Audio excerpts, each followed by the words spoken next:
Hi guys, welcome back to another episode of Train Simulator Classic, aka Railworks. And for the time being, I'm going to back away so that I can hear myself think. 'Cause the pause button on Railworks don't want to work. I know, surprise. Something else with TSC doesn't want to work, right? But today, we're going to be taking a look at the latest and greatest from DSG DDR. Arguably the best freeware content maker as far as locomotives in North America go out there. I am not the first to get to the video, unfortunately. I was gonna do a video actually very shortly after this thing released, but I was having issues with core game and a couple issues with the locomotives that got resolved, but between that and work I didn't get much time to fiddle. So we're looking at it now. Now this is technically not a PRR route. This is the Pennsylvania Steam from Railworks America, the G-Tracks, the Bessemer and Lake Erie route, due to out of memory errors.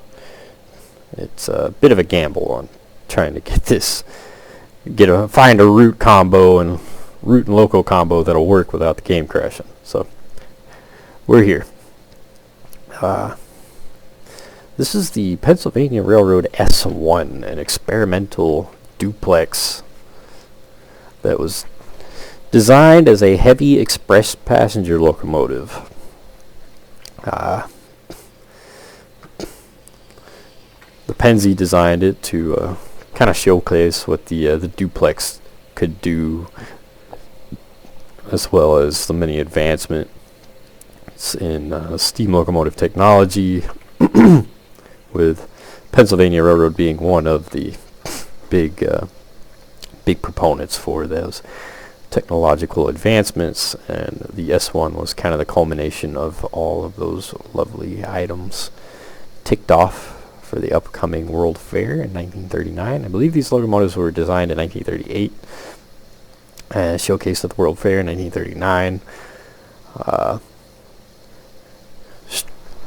Streamlined with the Art Deco style, probably more popularly known on the New York Central's 20th Century Dreyfus Hudsons, but nonetheless very well-known, popular paint scheme, or streamline shrouding, not paint scheme, sorry. As I said, these locomotives were built for fast, express, heavy passenger services.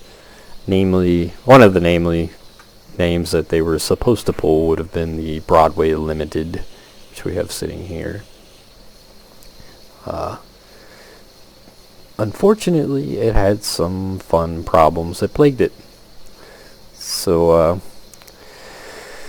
a duplex, while this does very much look like, say something that the UP would have designed, like the Challengers, like an articulated locomotive, these are not articulated. These are duplexes. They're very similar to an articulated in the sense that they use one very large boiler and two separate sets of drivers. However, they're different in the fact that this is rigid.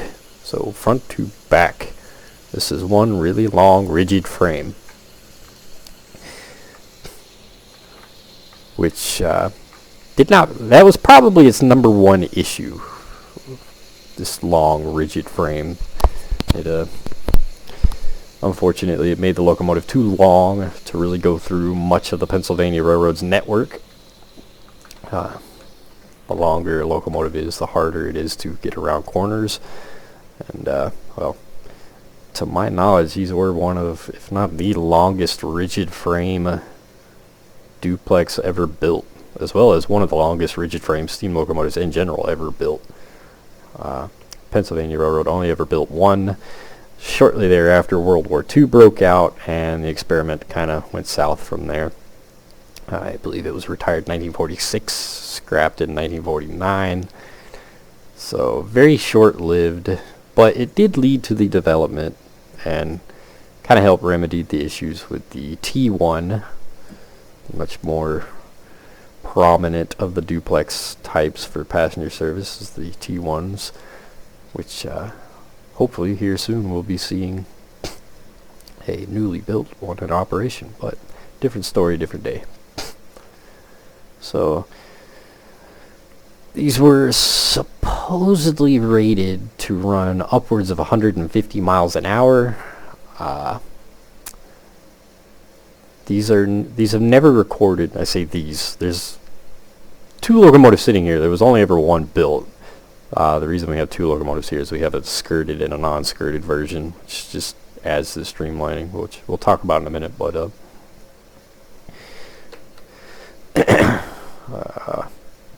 where was I? Oh yeah, speed. So they were supposedly rated to run at upwards of 150 miles an hour, but they never technically were recorded running in excess of 150. I believe, technically speaking, these locomotives never left over 100 miles an hour. There are a few accounts of different crews and or bystanders that claim to have clocked the locomotive above 100. Some have said upwards of 130 miles an hour, but they were not able to be proven. So they're just that. They're just accounts. They're not really proven fact. But built for speed, built for heavy services, as we see here. We got our Broadway Limited set from DTM. Different story, different time. But I've already tested it. For those of you that are worried that this train will not walk away, or this locomotive won't walk away with this train, it will. Surprisingly enough, it actually will pull this train. Reason being, some might be surprised. For those of you that do own the DTM's Broadway Limited pack with the included Baldwin, you know there are a bunch of issues with that set. Most locomotives will not pull this set. However, the S1 will. So technically speaking, this set does go with the locomotive. I don't know if the actual cars fit it, as this is one of the later versions of the Broadway Limited, but technically speaking, this is the proper train for the locomotive. It did pull the Broadway Limited, as well as a couple other noteworthy names. I'm not too deeply knowledgeable on the locomotive itself. I do have interest in it as an experimental locomotive, but I'm not a big Pennsylvania Railroad fan. I know, blasphemy, whatever. Shoot me. I prefer the Texas and Pacific, but not big on the Pennsylvania Railroad. I find a vast majority of their fleet to be really quite ugly, but this is one of those odd exceptions. This is a really good looking locomotive overall, especially with the full streamlined casing here. It really does have a nice aesthetic appeal to it. It really fits the time period. The 1930s, the 1940s, that Art Deco style, it really looks the part. Really looks like a modern express locomotive. So, excellent looking locomotive. But just unfortunately not quite the right locomotive for the job. Which, like I said, it was an experiment. It was meant to kind of see where your limits are, what you can do, what the Pennsy could push with. And then I imagine World War II had a lot to do with development coming to a pretty quick stop, because World War II broke out pretty soon after this locomotive was built.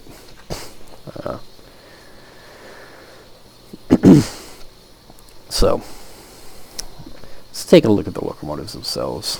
I know most of you probably either A, already know the history, or B, you're looking up the history right now, pulling up the Wikipedia page. So, I'm not going to dive too much further into history. I'll talk a little bit of it as we go along. But we have a skirted and a non-skirted variant. So what does that mean? Skirted, non-skirted.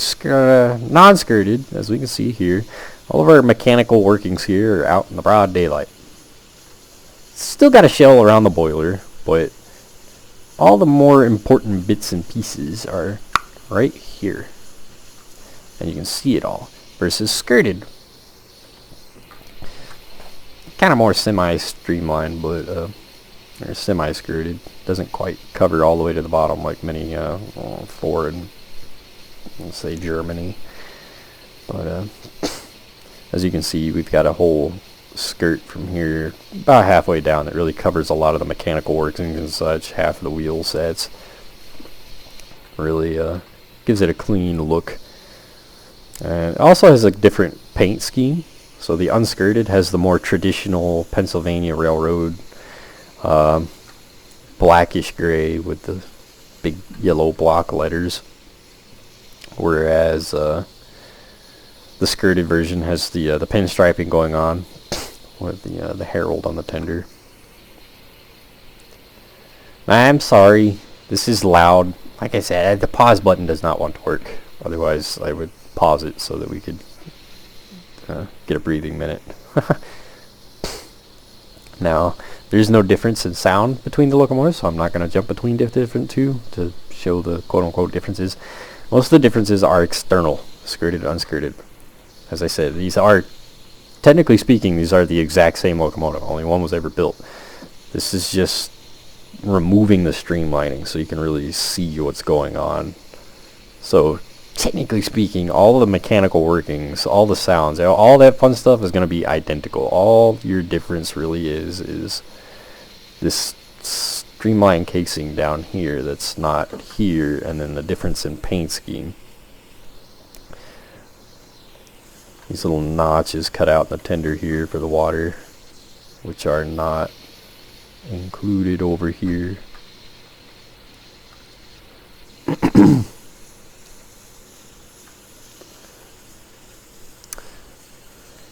Oh yeah, awesome looking locomotive. Awesome looking locomotive. DDR is not necessarily new to the scene. I'd say he really took off whenever they did the Santa Fe Northerns. Everybody and their mother finally really discovered him, per se. I've been following him for a long time. I picked up his if I remember right, it was his Hudson that he started with. So he's done a few locomotives, and they're all freeware. All freeware, which is phenomenal. I would absolutely pay for these all day. DTG, take note, Dovetail. You want quality.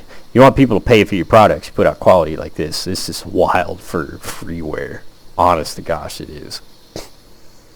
But fella's been known for a while. He started off, I believe, with the New York Central Hudsons. He's done a handful of the Penzi stuff, which are perfect for the horseshoe curve, though that route is very much showing its age. And I don't know that these locomotives ever actually ran on the horseshoe curve. I know they were built in Altoona, but I don't know if they were ever ran on the horseshoe curve. I don't know that they would fit. But, you know, one can try. But, yeah, he's done a handful of the Pennsylvania Railroad stuff. I believe he did the I-1s, the E6s, the H10s. And then, I believe, what was it, last year? Year before last, he did the Santa Fe Northerns, the 2900 class, and really hit it off the community. That was a really popular one. Really brought him on the scene. But these things have been in the work for quite some time. And while, yes, not a mainstream locomotive, not necessarily one that you can go out and use on a massive majority of the routes available for Train Simulator, it is really, really cool to see a experimental locomotive really get some attention. Especially one that's kind of well known but odd. Excellent texture quality. I don't believe he really adds much in the weathering sense, so there's really no weathering going on here, but his texturing is really good. Look at these rivets. Awesome looking rivets. His lettering is really crisp too. Nice crispy quality, proper fonts. Now if you do look at it kind of weird, so like we kind of get the sheen going on here, you can kind of see the pixelated squares, kind of reminiscent of well, for those of you that reskin anything from trains, you'll know the Photoshop, you kind of see the squares, and you can definitely see it here if you look at it up close, kind of in the reflection. But it's not too bad whenever you're sitting back here. You really don't notice it. Not really much of an issue. Just awesome quality of detail, especially up close. There's a whole lot going on. Now he's not quite to say Smokebox well, I'm not gonna say perfection. It's not quite to that level of simulation per se. So it does still have some more Railworksy aspects, but as far as the actual modeling goes, this dude is all day on par with Smokebox, Machine Rail. Very reminiscent of Machine Rail, actually. I know he's done some work with them with their scripting, but for those of you that are familiar with Machine Rail products, you will absolutely see much the same quality here.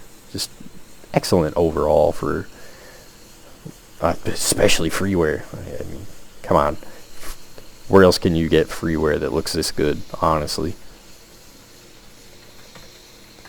Let's be honest here. There's a lot of payware that has come out in the last 2 years that ain't got this level of detail. Like, I guarantee you there's a lot of DLC payware right now that ain't got these valves underneath the streamlined casing here. Just awesome up close. Very, very nice looking. Now, it's not perfect per se. I'm not gonna lie, this white really throws me off. So the streamlined version, or the skirted version, has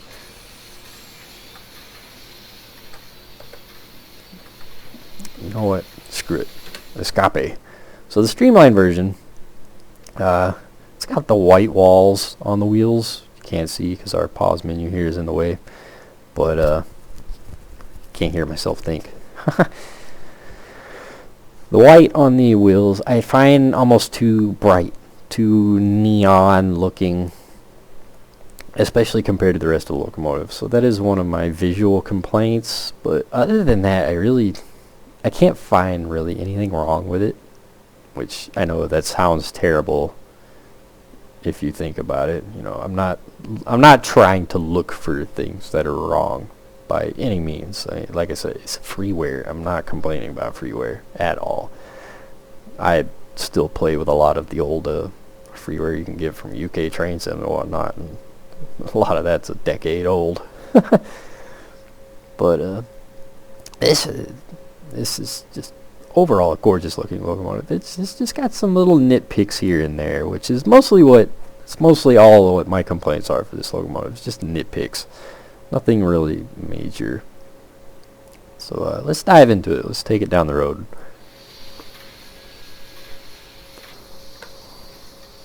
Be sure our switches are open here so we don't end up buried in places we don't want to be.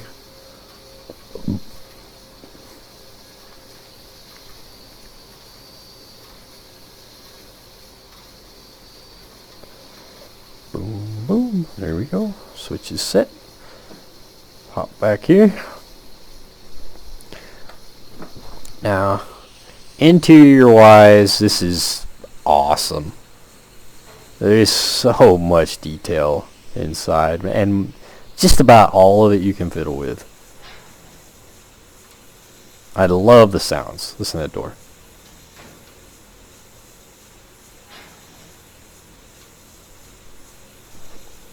Sounds awesome. Love those sounds.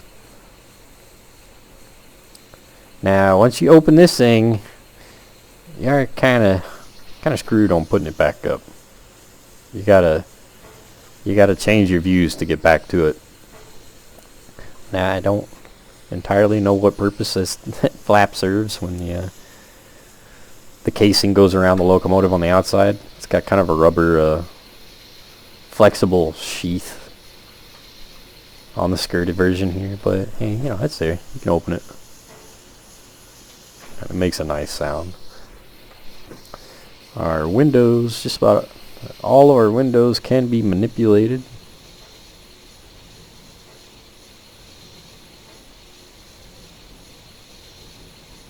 And the window sounds are pretty nice.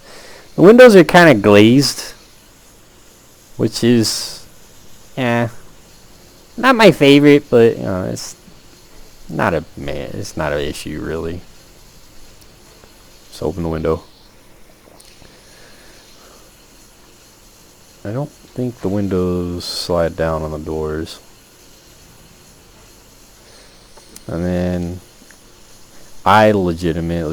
this threw me off. It took me a second to realize what this is. So this chain here is what opens the sunroof, which is quite entertaining.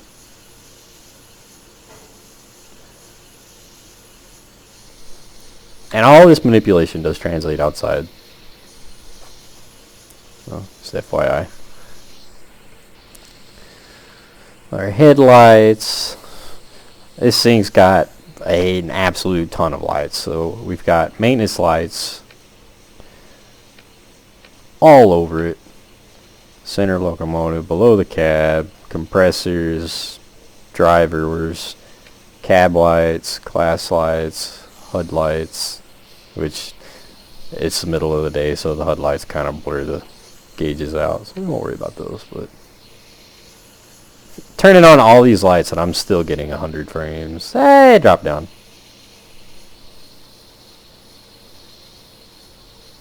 Frame rates are still not too bad, especially when compared to some other routes that drop down to like 20, 30. So the lighting doesn't take a huge toll, which is quite nice.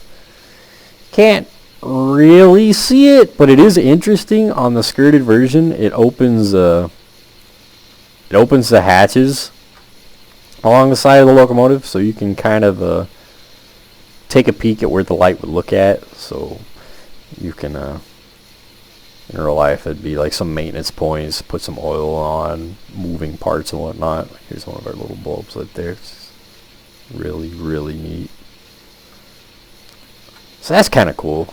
It opens up all this so you can see.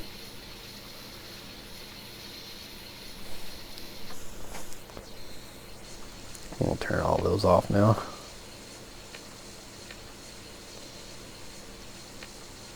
The switches actually sound pretty decent. I do like them. We got our class lights on. So they look pretty nice. Pretty nice. It does kind of blur out the number board a little bit. You can just barely see the 6100 versus when the class lights are off, but it's probably better seen at night.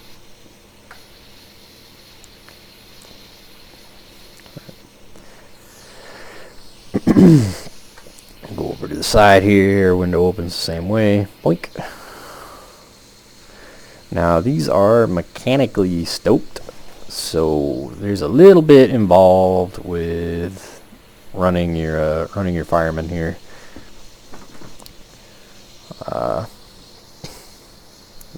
And to my knowledge, there's no manual for this locomotive, so gotta know a thing or two about mechanical snokers to really run it without the HUD. For those of you that run the smoke boxes, big boys, challengers and whatnot, you're already familiar with stokers to an extent, but yeah, these are mechanically stoked, so you'll have to kind of figure out your gauges here. Something I do find kind of entertaining is it's got bell access on both sides for driver and fireman.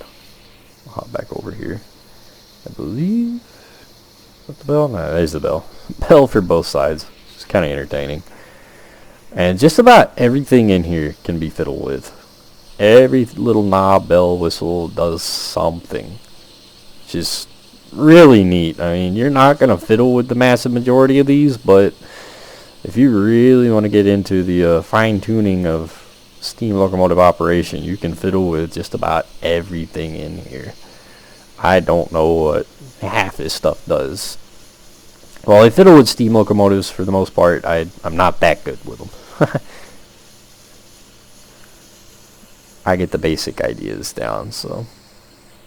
It does have in-cab signaling, which may or may not work on the Bessemer and Lake Erie. We'll see. It does have a Leslie A200 air horn right there. It does not have a steam whistle. The real one did not have a steam whistle. What is kind of entertaining,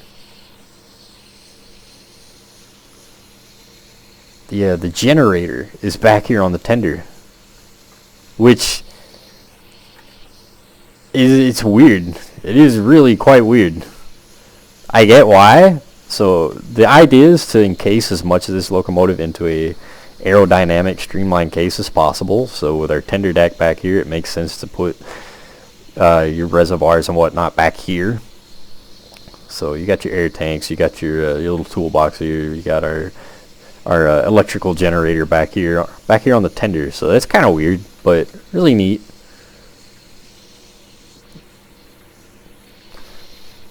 Now I don't know why the non-drive.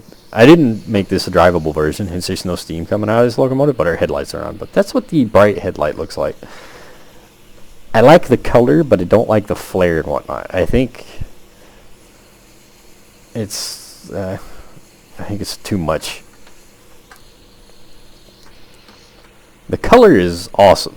Finally, not bright white LED. It's a proper yellow, but I still think it's far too bright, and I don't like the flare. It looks like you're looking at it through a camera, and I'm not a fan. But that's the bright light. Let's see. It should be the low beam. Yeah, the low beam. Low beam looks real nice. Big fan of the low beam. And of course our bell. That Penzi style bell that actually sounds really nice, and it is a proximity bell, which is really cool. So it depends on where your camera view is at, or for where the bell sound's coming from. It should be up here, I believe, somewhere inside this shroud.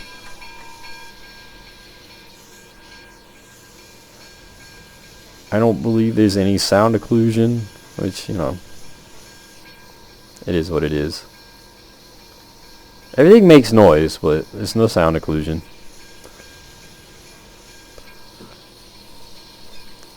Awesome sounding bell. Easily one of the best sounding bells in the game. And then the horn.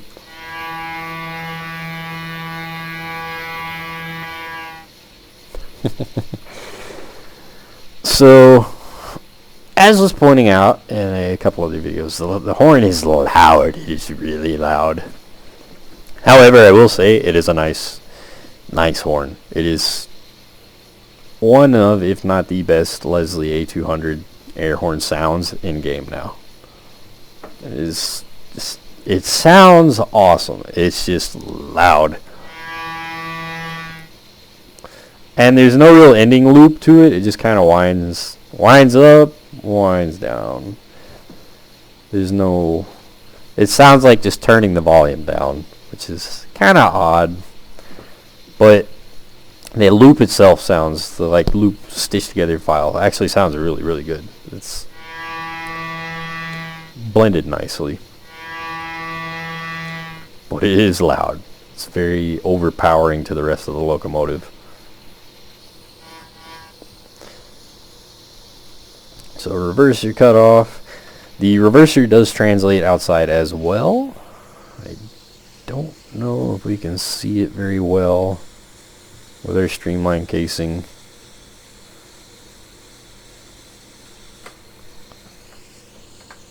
Screw it. We'll just go inside.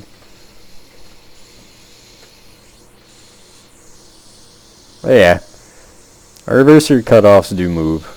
Cutoff levers and such it all translate outside. You can't really see it with the streamline casing, but you can definitely see it on this locomotive here without the streamline casing. You'll see just about all of this in motion. Everything here works, which is awesome. Your oiler ratchets will spin. All of this actually functions, which is, again, phenomenal. Now, since I haven't really mastered running this thing myself without the HUD, we're going to run the HUD.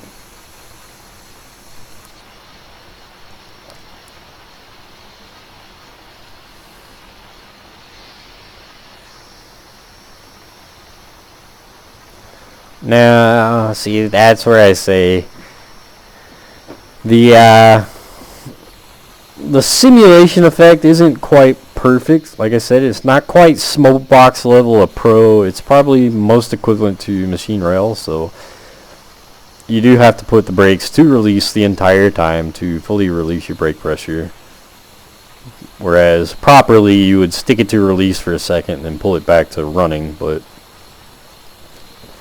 not a huge deal, especially for those of you that like to run with the HUD anyway. The mechanical stoker sounds quite decent. It's kind of entertaining. The injectors are kind of pretty nice overall. It is kind of interesting. The injector sound comes from the tender, which is different. I don't know if it's popper, but you know, that is quite different.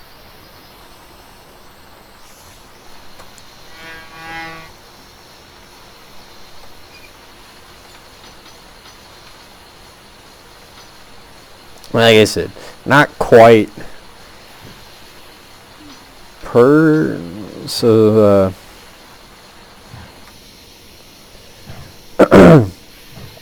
not quite smokebox, but pretty close. Pretty close. Nice, deep, thunderous chuffing.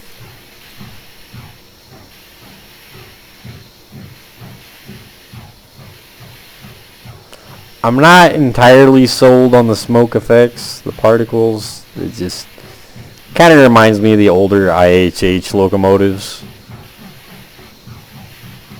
But not bad. Bring our cutoff here back.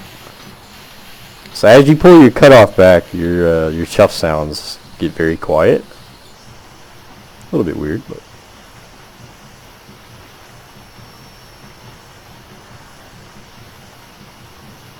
interesting. Our blower is a lever.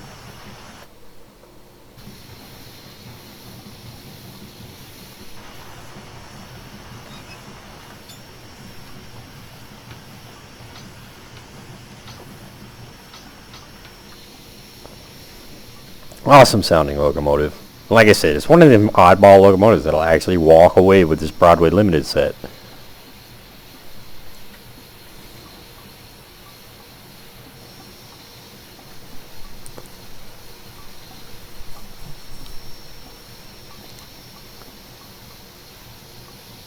It looks really good. Overall, it looks really good. Topped off on our water here.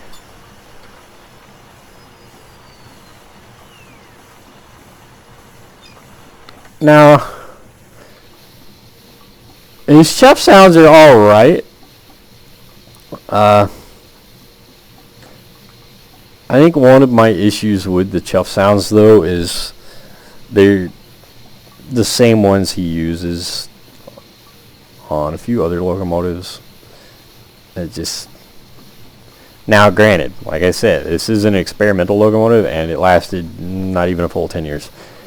There really are no sound recordings out there, so credit where it's due. There's really no way to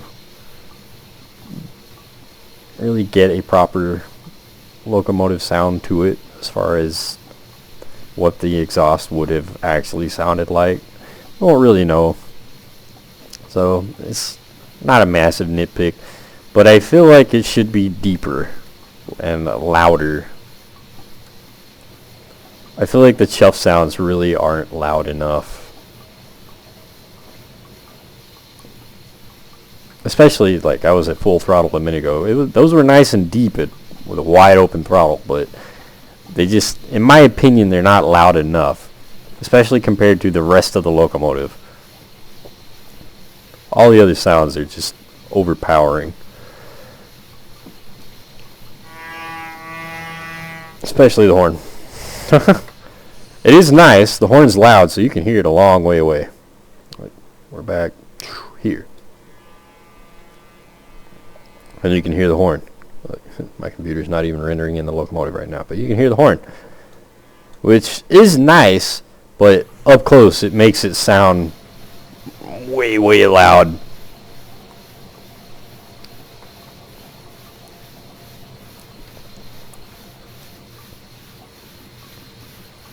Very nice modeling and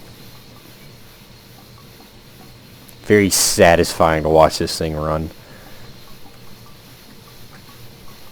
Nice little bit of rod clanking going on.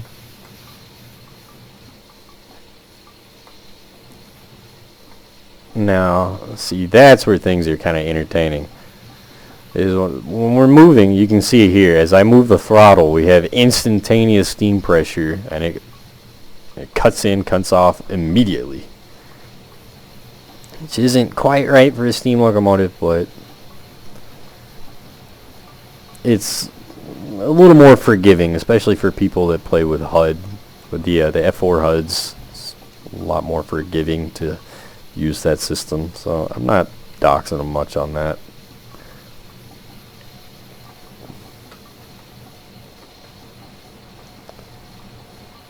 Really, really, really nice modeling.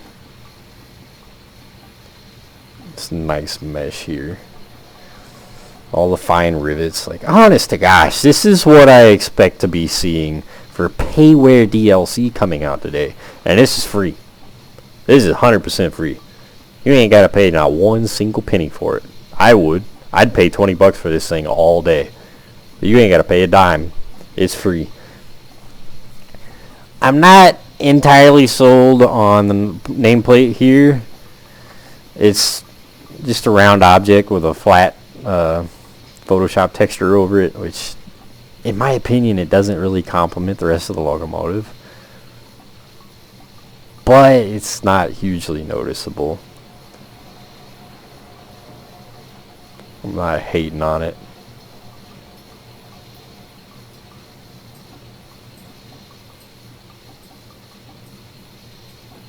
Really, really cool though.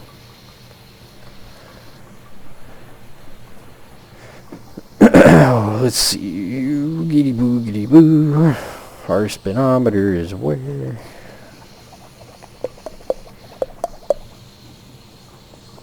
Do we have one? I don't think we do. I don't think we get a speedo. Cool. So you gotta guesstimate how fast you're going. Good luck.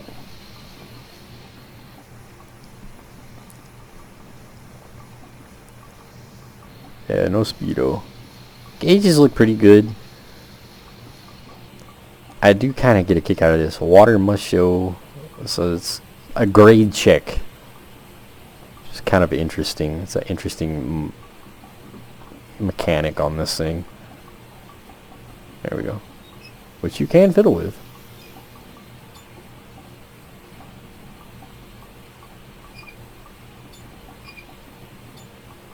Quite interesting. Quite different. But like I said, you can fiddle with everything on this locomotive. It is quite entertaining. Judging by the fact that we've left the yard, I'm going to say that the in-cab signaling doesn't work with the Bessemer and Lake Erie, which a little sad, but oh well. It is what it is.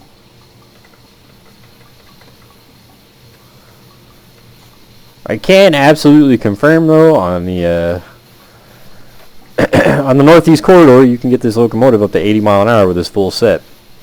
I didn't take it any faster because I didn't make it to a stretch that got above 70, so I figure 80 was pushing it enough. But I have heard from a couple of the devs that you can indeed get this locomotive up to 120, 130 mile an hour. If you so please to. I don't know that we've got a route that really lets you do it effectively, but yeah, if you want to, you can get this locomotive up to speed.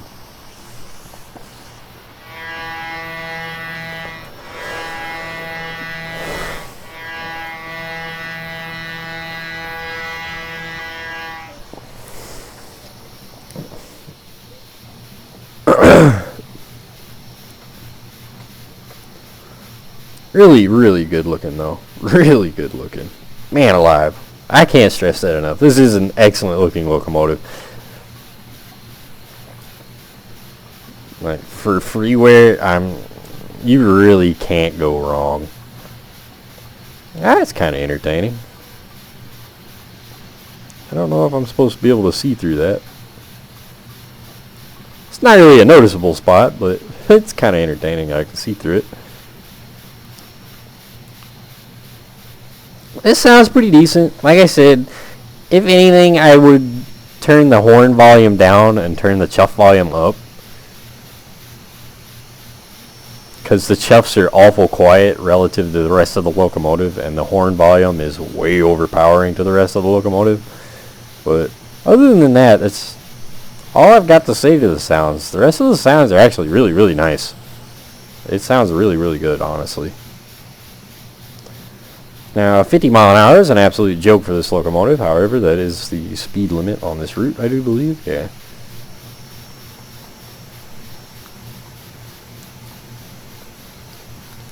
Looks like it's just kind of walking along. These big old tall leggy drivers.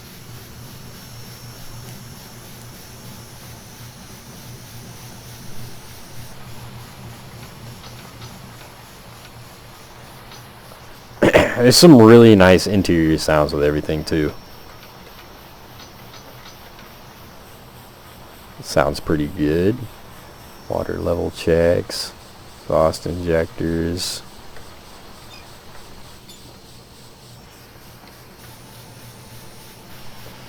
Find us a good stopping point.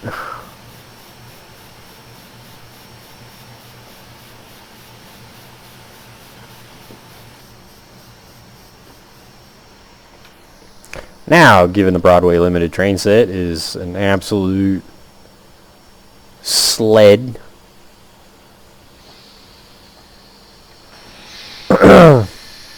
Now it does the brakes grab on pretty quick. And it definitely stops pretty quick. A little bit of that has to do with the this sled of a train. For those of you that know the issues with this set. So I do think it stops a little bit quick though. I think the brake pressure grabs on a little fast.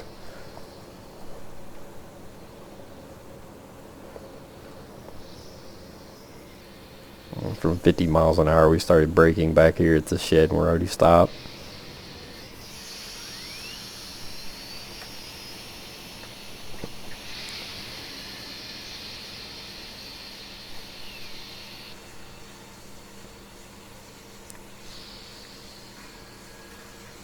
Brake sounds ain't bad though. Not bad at all. Set our locomotive brake here. Or maybe we don't roll. We're gonna roll anyway. Oh, that's something else I gotta check. Let's see if we can let's see if we can slip the wheels. Most of the Pennsylvania Railroad's duplexes are well known for being able to spin wheels. Yeah! Look at that. That front set of drivers busting loose there. Now, it is entertaining. The chuff rate there didn't kick off. Those front wheels starting to break loose like that. So our chuffs should have busted out of sync there, but it is what it is. I imagine that's a pain in the butt to fucking... a real pain in the dick to get working right, but...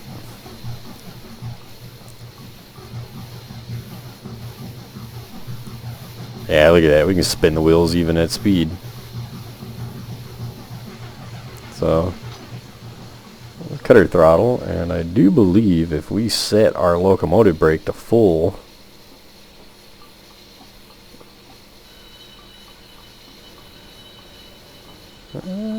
maybe not. Maybe not. So you can spin the locomotive wheels. Doesn't look like we can. Lock them though.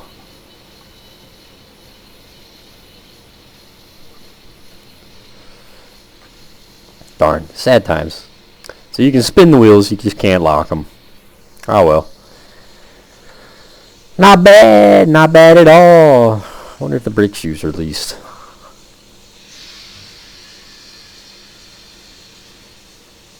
Oh, they do. That's nice. Brake shoes do release. Very cool. Very cool indeed.